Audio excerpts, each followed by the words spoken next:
தைப்பூசம் அன்னைக்கு நம்ம எல்லாம் ஒரே விஷயத்தை தான் பண்ணுறோம். அதிகாலையில் எழுந்து வேக வேகமாக கிளம்பி கோவிலாக முருகரை தேடி ஓடுறோம்.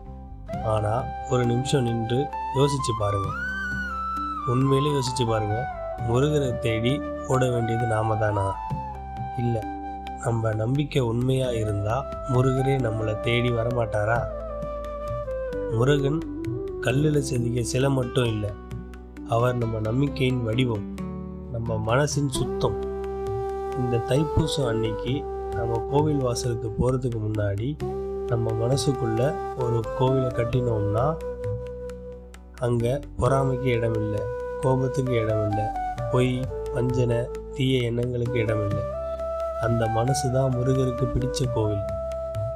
காவடி தூக்குறதை விட நம்ம வாழ்க்கை தரும் சோதனைகளை பொறுமையோடும் நம்பிக்கையோடும் எதிர்கொள்ள கற்றுக்கணும்.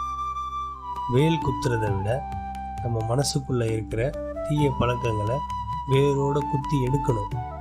அதை நாம் பண்ணிட்டோன்னா இந்த தைப்பூசம் நாம் முருகரை தேடி போக வேண்டாம்.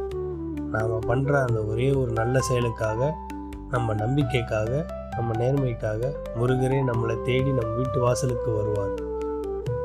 ஏனென்றால் முருகன் வாழ்கிற இடம் மலை மேலே இல்லை, கோபுரத்தில் இல்லை, நம்ம மனசுக்குள்ளே தான்.